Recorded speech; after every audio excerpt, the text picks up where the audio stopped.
Good morning. Good morning, everybody. Everybody, please have a seat. Have a seat. Well, on behalf of Michelle and myself, welcome to the White House. This is one of my favorite events every year, especially special this year.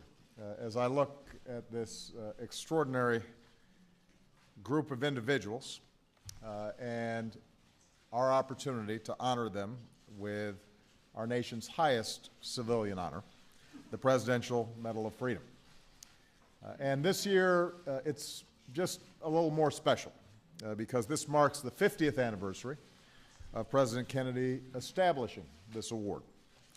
We're honored, by the way, today to have with us one of my favorite people, Ethel Kennedy, and a pretty good basketball player, President Kennedy's grandson, Jack.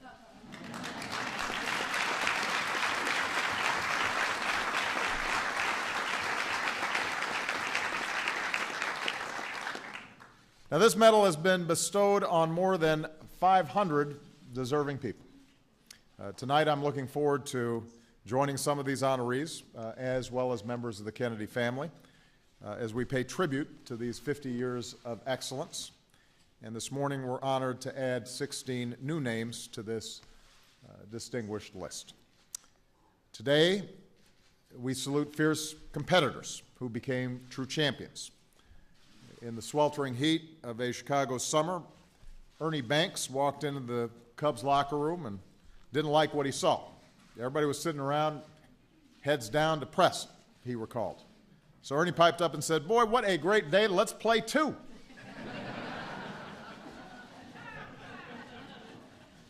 That's Mr. Cub, the man who came up through the Negro Leagues making $7 a day and became the first black player to suit up for the Cubs and one of the greatest hitters of all time. And in the process, Ernie became known as much for his 512 home runs as for his cheer and his optimism and his eternal faith that someday the Cubs would go all the way.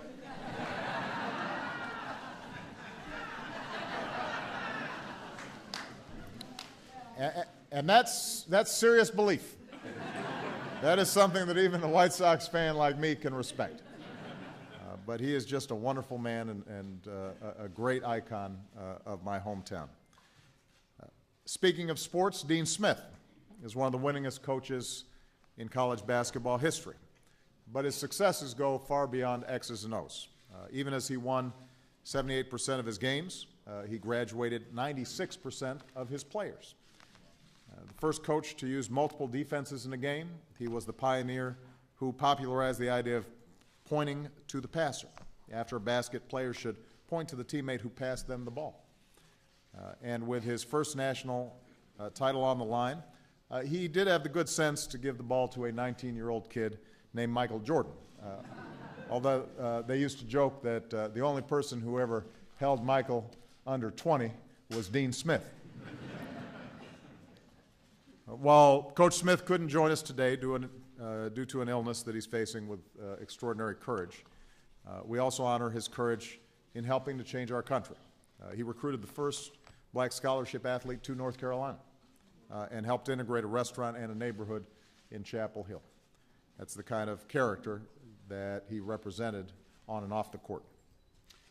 We salute innovators who push the limits of science, changing how we see the world and ourselves. Now, growing up, Sally Ride read about the space program in the newspaper almost every day, and she thought this was the coolest thing around. When she was a PhD candidate at Stanford, she saw an ad for astronauts in the student newspaper, and she seized the opportunity. As the first American woman in space, Sally didn't just break the stratospheric glass ceiling, she blasted through it. And when she came back to Earth, she devoted her life to helping girls excel in fields like math, science, and engineering. Young girls need to see role models, she said.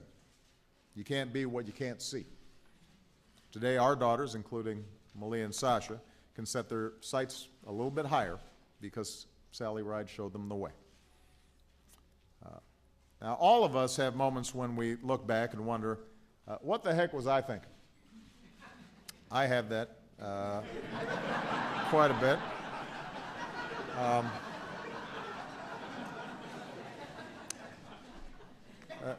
Psychologist Daniel Kahneman has made that simple question his life's work. In a storied career in Israel and America, he basically invented the study of human decision-making. He's helped us to understand everything from behavioral economics to does living in California make people happy? It's an interesting question. He's also been called an expert on irrational behavior, so I'm sure that he could shed some light on Washington. But what truly sets Daniel apart is his curiosity, guided by his belief that people are endlessly complicated and interesting. At 79, he's still discovering new insights into how we think and learn, not just so we understand each other, but so we can work and live together more effectively. Dr. Mario Molina's love of science started as a young boy in Mexico City in a homemade laboratory in a bathroom at home. And that passion for discovery led Mario to become one of the most respected chemists of his era. He was awarded the Nobel Peace Prize, or the Nobel Prize rather, not only for his path-breaking research, but also for his insistence that when we ignore dangerous carbon emissions, we risk destroying the ozone layer and endangering our planet. And thanks to Mario's work, the world came together to address a common threat. And today, inspired by his example, we're working to leave our planet safer and cleaner for future generations. We also have to salute musicians who bring such joy to our lives. Loretta Lynn was 19 the first time she won big at the local fair. Her canned vegetables brought home 17 blue ribbons and made her Canner of the Year.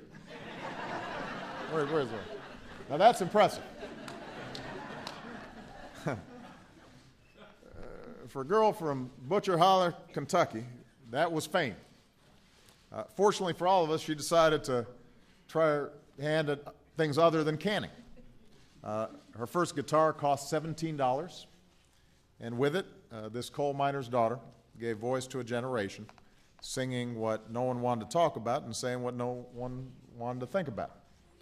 And now, over 50 years after she cut her first record and canned her first vegetables, Loretta Lynn still reigns as the rule-breaking, record-setting queen of country music. As a young man in Cuba, Arturo Sandoval loved jazz so much it landed him in jail.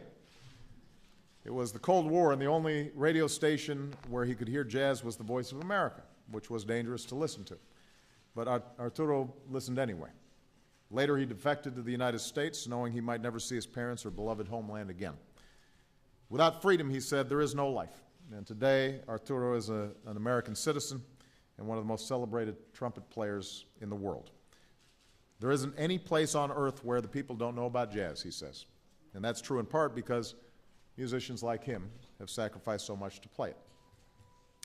We salute pioneers who pushed our nation towards greater justice and equality. A Baptist minister, C.T. Vivian, was one of Dr. Martin Luther King Jr.'s closest advisors. Martin taught us, he says, that it's in the action that we find out who we really are. And time and again, Reverend Vivian was among the first to be in the action. In 1947, joining a sit-in to integrate an Illinois restaurant, one of the first freedom riders. In Selma, on the courthouse steps to register blacks to vote, for which he was beaten, bloodied, and jailed. Rosa Parks said of him, even after things had supposedly been taken care of and we had our rights, he was still out there, inspiring the next generation, including me, helping kids go to college with a program that would become Upward Bound. And at 89 years old, Reverend Vivian is still out there, still in the action, pushing us closer to our founding ideals. Now, early in the morning, the day of the March on Washington, the National Mall was far from full, and some in the press were beginning to wonder if the event would be a failure. But the march's chief organizer, Bayard Rustin, didn't panic. As the story goes, he looked down at a piece of paper, looked back up, and reassured reporters that everything was right on schedule. The only thing those reporters didn't know was that the paper he was holding was blank. He didn't know how it was going to work out, but Bayard had an unshakable optimism, nerves of steel, and most importantly, a faith that if the cause is just and people are organized, nothing can stand in our way.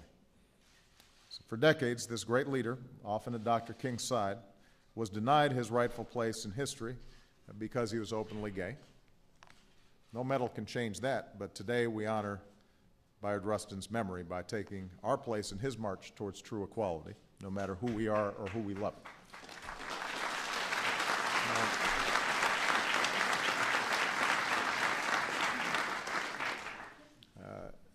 Speaking of game changers, disruptors, there's a young girl named Gloria Steinem who arrived in New York to make her mark as a journalist, and magazines only wanted her to write articles like, "How to Cook Without Really Cooking for Men."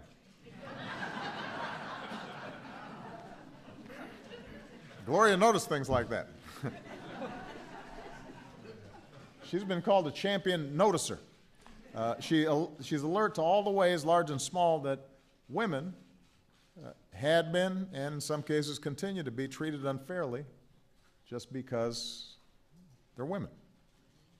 As a writer, a speaker, an activist, she awakened a vast and often skeptical public to problems like domestic violence, a lack of affordable child care, unfair hiring practices.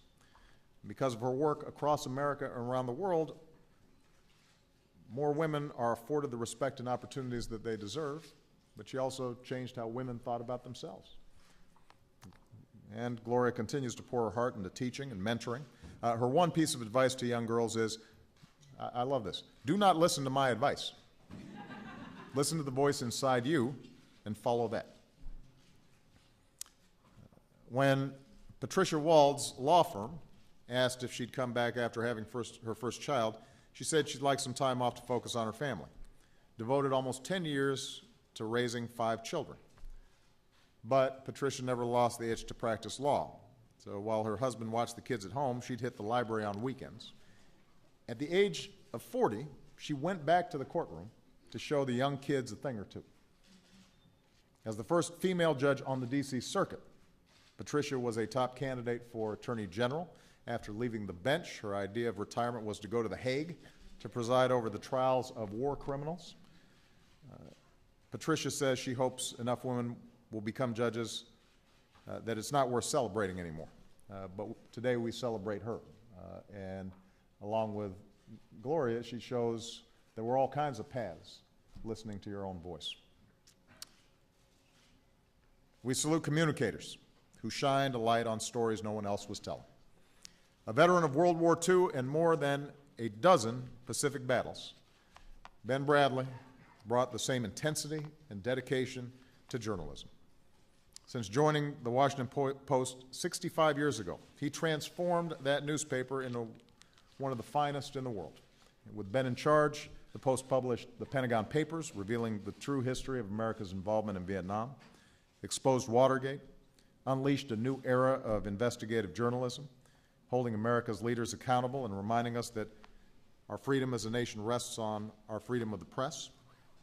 When Ben retired, Senator Daniel Patrick Moynihan put the admiration of many into a poem. O rare Ben Bradley, his reign has ceased, but his nation stands, its strength increased.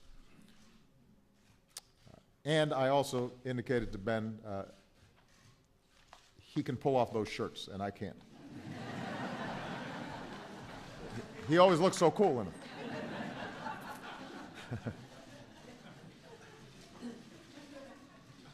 Early in Oprah Winfrey's career, her bosses told her she should change her name to Susie. I have to pause here to say I got the same advice. They didn't say I should be named Susie, but they suggested I should change my name. People can relate to Susie. That's what they said. It turned out, surprisingly, that People could relate to Oprah just fine. In more than 4,500 episodes of her show, her message was always, you can. You can do, and you can be, and you can grow, and it can be better. And she was living proof, rising from childhood poverty and abuse to the pinnacle of the entertainment universe. But even with 40 Emmys, the distinction of being the first black female billionaire, Oprah's greatest strength has always been her ability to help us discover the best in ourselves.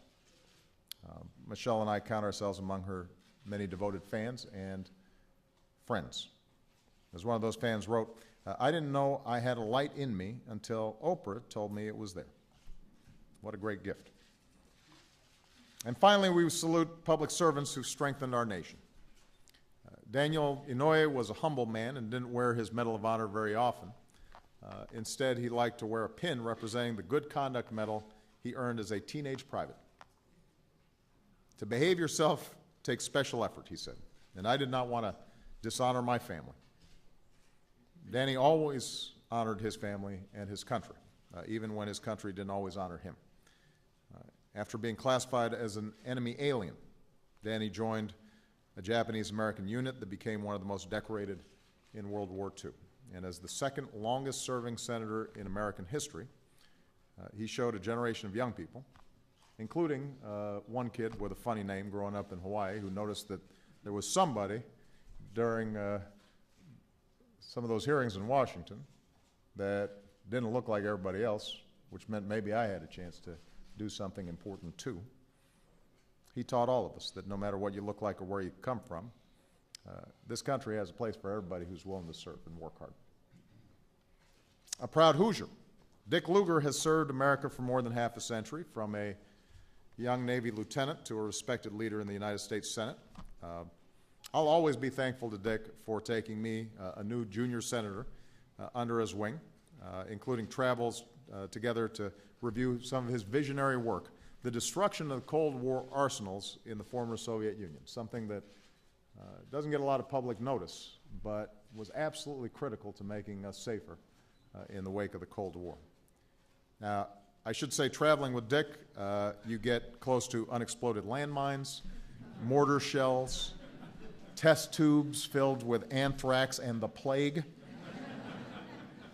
His legacy, though, is the thousands of missiles and bombers and submarines and warheads that no longer threaten us because of his extraordinary work. And our nation and our world are safer because of this statesman.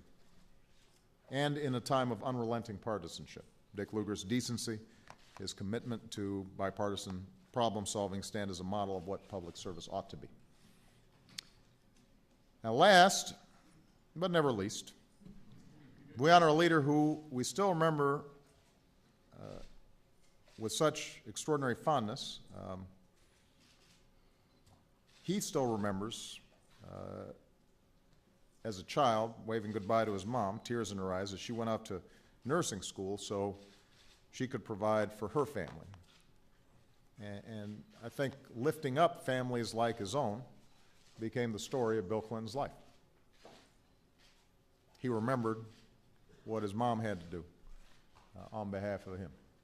And he wanted to make sure that he made life better and easier for so many people all across the country that were struggling in those same ways and had those same hopes and dreams. So as a governor, he transformed education so more kids could pursue those dreams. As president, he proved that with the right choices, you could grow the economy, lift people out of poverty. We could shrink our deficits and still invest in our families, our health, our schools, science, technology. In other words, we can go farther when we look out for each other. And as we've all seen, as president, he was just getting started. He doesn't stop. He's helped lead relief efforts after the Asian tsunami, Hurricane Katrina, the Haiti earthquake. His foundation and global initiative have helped to save or improve the lives of literally hundreds of millions of people. And of course, I am most grateful for his patience during the endless travels of my Secretary of State.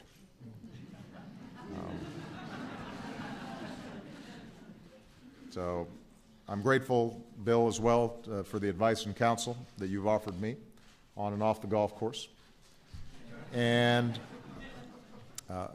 most importantly, for your life-saving work around the world, which represents what's the very best in America. So thank you so much, President Clinton.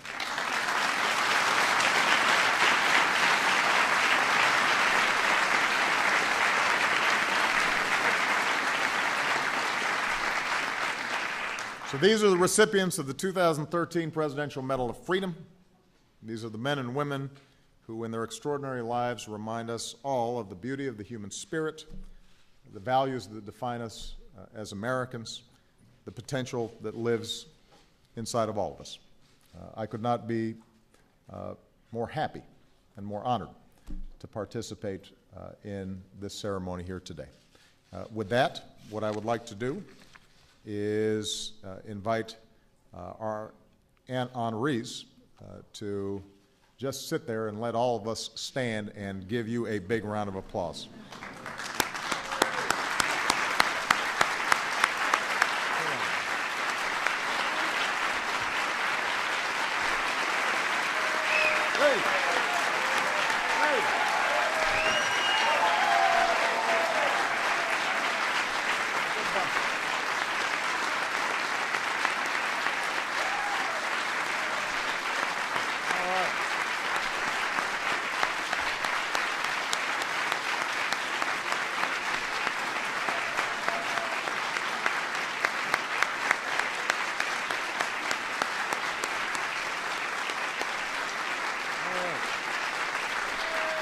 Hey, hey.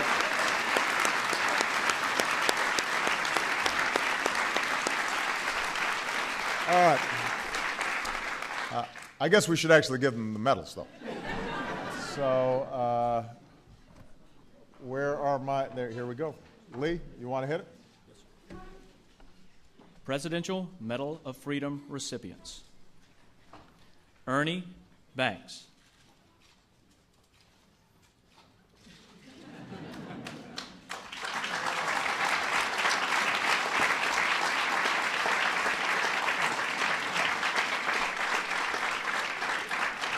With an unmatched enthusiasm for America's pastime, Ernie Banks slugged, sprinted, and smiled his way into the record books. Known to fans as Mr. Cub, he played an extraordinary 19 seasons with the Chicago Cubs, during which he was named to 11 All-Star teams, hit over 500 home runs, and won back-to-back Most Valuable Player honors. Ernie Banks was elected to the Baseball Hall of Fame in 1977, and he will forever be known as one of the finest power hitters and most dynamic players of all time.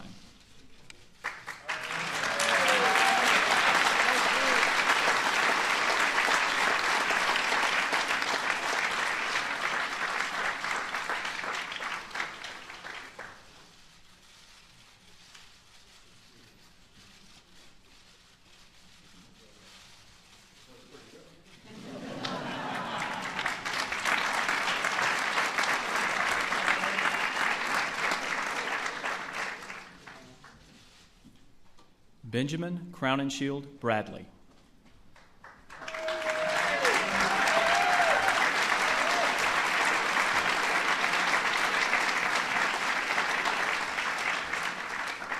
A titan of journalism, Benjamin Crowninshield Bradley is one of the most respected newsmen of his generation. After serving our nation in World War II, Ben Bradley went on to defend liberty here at home. Testing the limits of a free press during his tenure as executive editor of The Washington Post, he oversaw coverage of the Watergate scandal and successfully challenged the federal government over the right to publish the Pentagon Papers. His passion for accuracy and unyielding pursuit of truth continue to set the standard for journalism.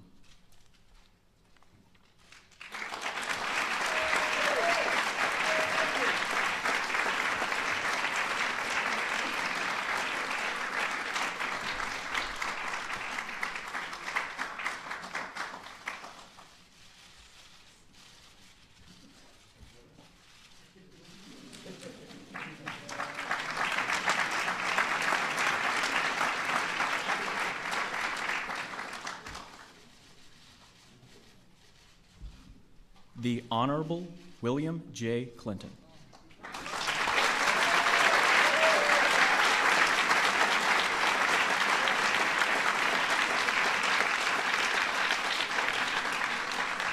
Among the finest public servants of our time, President William J. Clinton argued cases for the people of Arkansas, served his state in the governor's mansion, and guided our nation into a new century.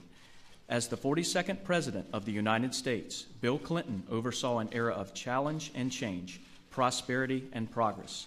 His work after leaving public office continues to reflect his passionate, unending commitment to improving the lives and livelihoods of people around the world.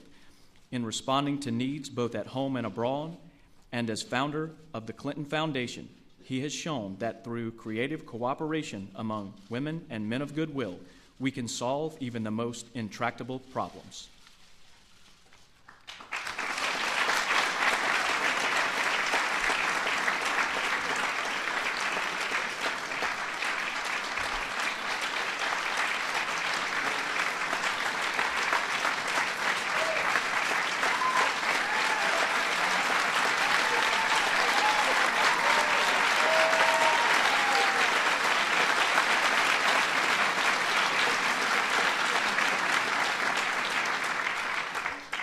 Irene Hirano Inouye, accepting on behalf of her husband, the Honorable Daniel K. Inouye.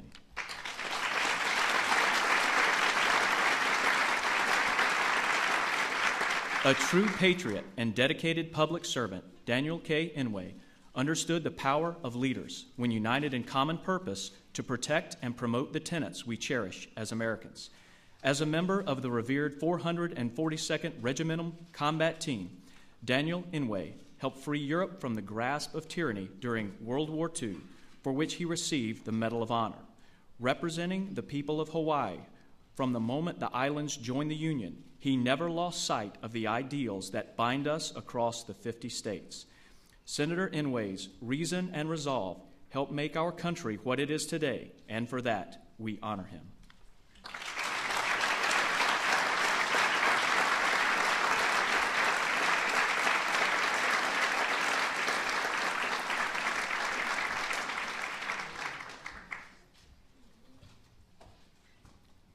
Dr. Daniel Kahneman.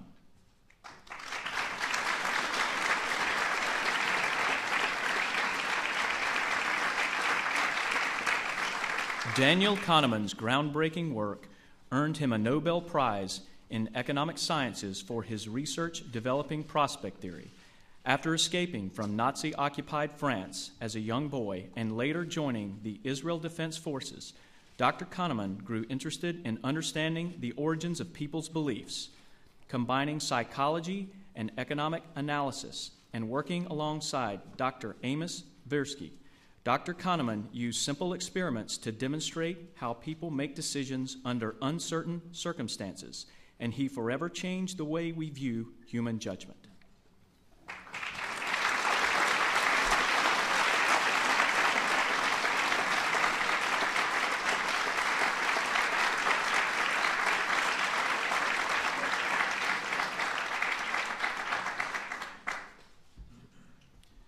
The Honorable Richard G. Lugar.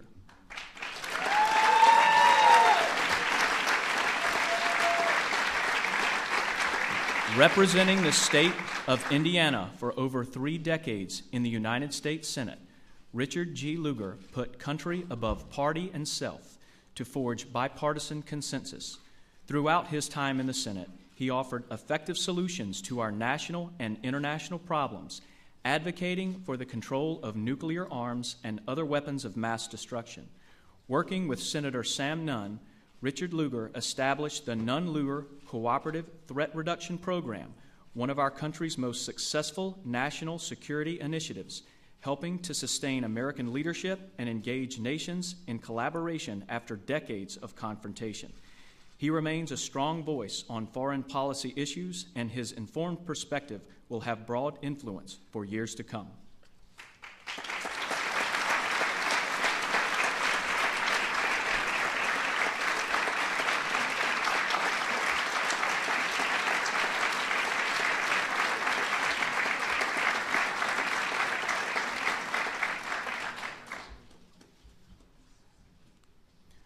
Loretta Lynn.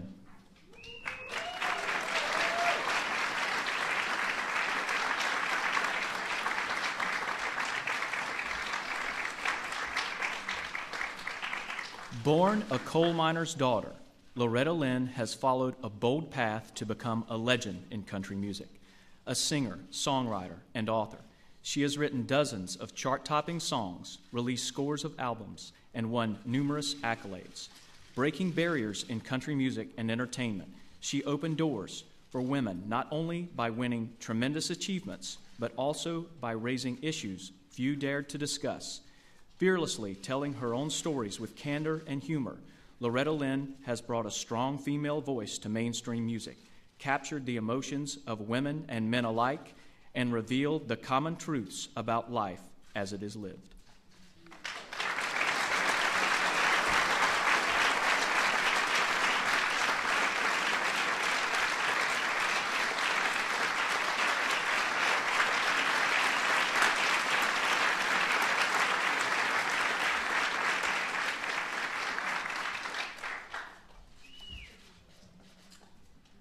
Dr. Mario Molina.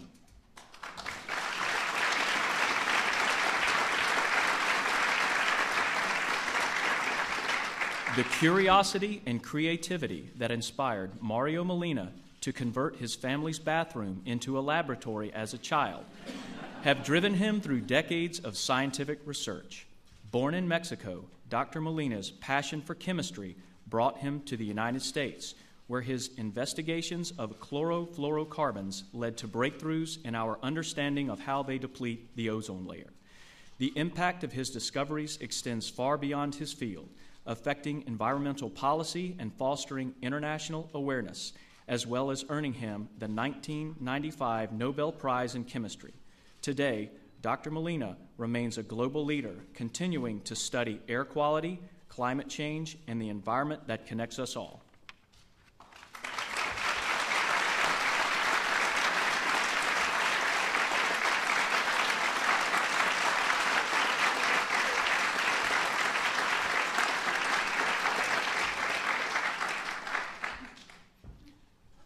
Tam O'Shaughnessy, accepting on behalf of her life partner, Dr. Sally K. Ride.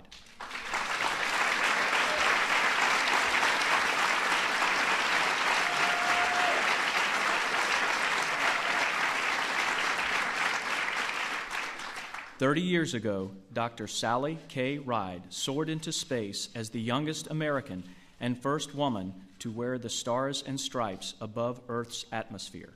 As an astronaut, she sought to keep America at the forefront of space exploration. As a role model, she fought tirelessly to inspire young people, especially girls, to become scientifically literate and to pursue careers in science, technology, engineering, and math. At the end of her life, she became an inspiration for those battling pancreatic cancer and for the lesbian, gay, bisexual, and transgender community. The tale of a quiet hero, Sally Ride's story demonstrates that the sky is no limit for those who dream of reaching for the stars.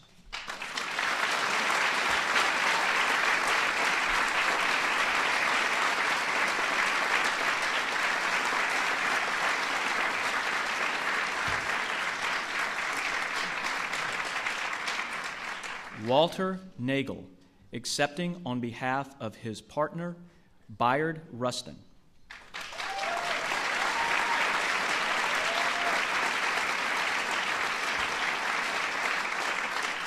Bayard Rustin was a giant in the American civil rights movement.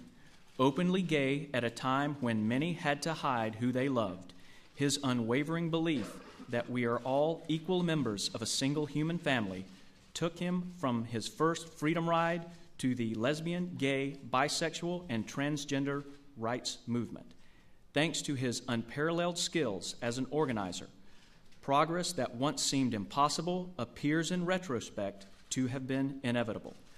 50 years after the March on Washington he organized, America honors Bayard Rustin as one of its greatest architects for social change and a fearless advocate for its most vulnerable citizens.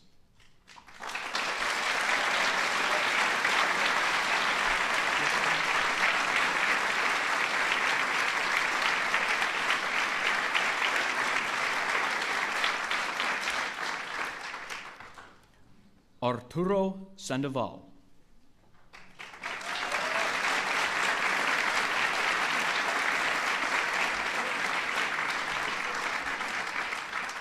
Arturo Sandoval is one of the world's finest jazz musicians. Born into poverty in Cuba and held back by his government, he risked everything to share his gifts with the world, eventually defecting with help from Dizzy Gillespie, his mentor and friend. In the decades since, this astonishing trumpeter, pianist, and composer has inspired audiences in every corner of the world and awakened a new generation of great performers. He remains one of the best ever to play.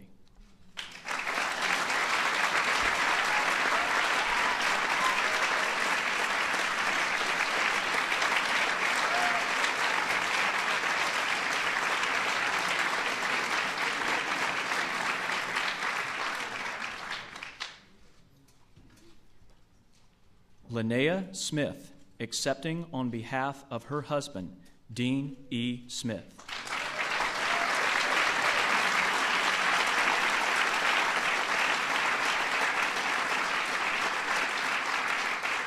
Dean E. Smith spent 36 seasons taking college basketball to new heights. As head coach at the University of North Carolina at Chapel Hill, he led his team to 11 Final Fours, 2 national titles, and 879 victories, retiring as the winningest men's college basketball coach in history. Dean Smith brought the same commitment to supporting his players off the court. He helped more than 96% of his Letterman graduate, and in an era of deep division, he taught players to overcome bigotry with courage and compassion. He will forever stand as one of the greatest coaches in college basketball history.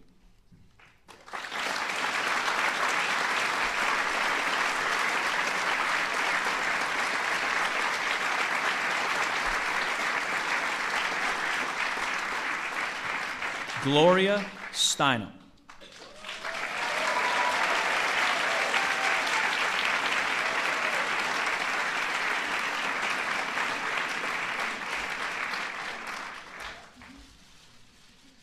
A trailblazing writer and feminist organizer, Gloria Steinem has been at the forefront of the fight for equality and social justice for more than 4 decades. Instrumental to a broad range of initiatives and issues, from establishing Ms. Magazine and Take Our Daughters to Work Day to pushing for women's self-empowerment and an end to sex trafficking. She has promoted lasting political and social change in America and abroad. Through her reporting and speaking, she has shaped debates on the intersection of sex and race, brought critical problems to national attention, and forged new opportunities for women in media. Gloria Steinem continues to move us all to take up the cause of reaching for a more just tomorrow.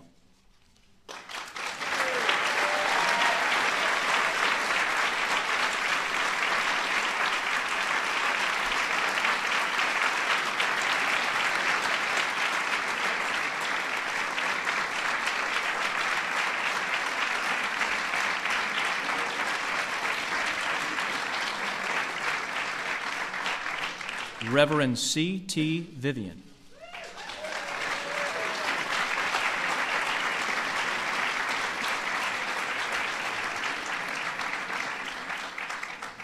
Equipped only with courage and an overwhelming commitment to social justice, the Reverend C.T. Vivian was a stalwart activist on the march toward racial equality.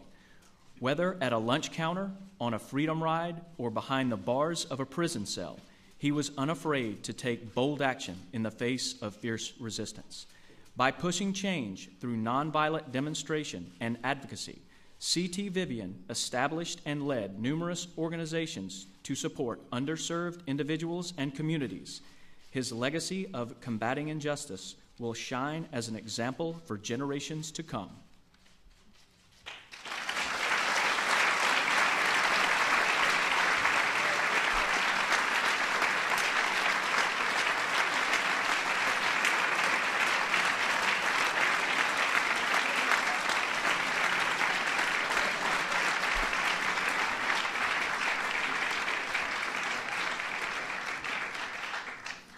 Patricia McGowan Wald.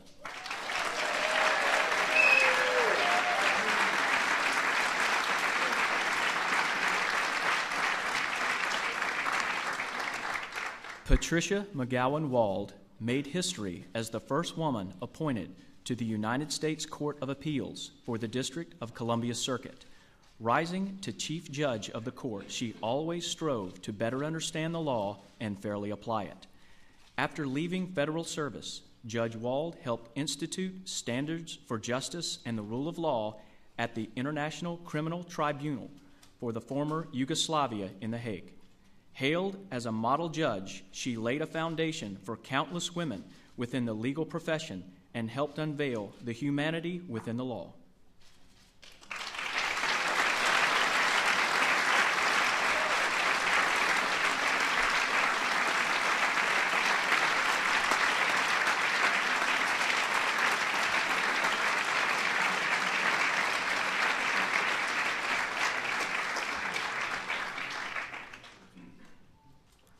Oprah G. Winfrey.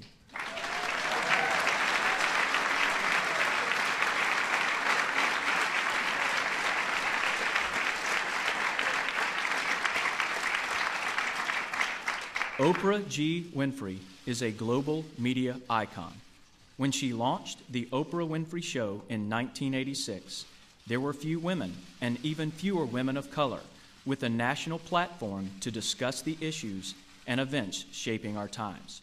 But over the 25 years that followed, Oprah Winfrey's innate gift for tapping into our most fervent hopes and deepest fears drew millions of viewers across every background, making her show the highest-rated talk show in television history.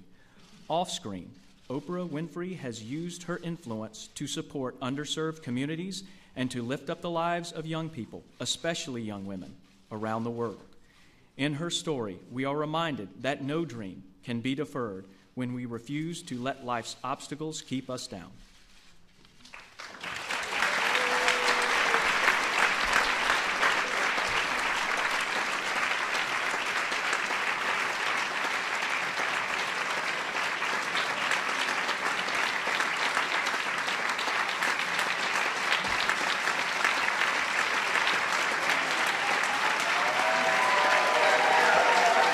Medal of Freedom honorees, please.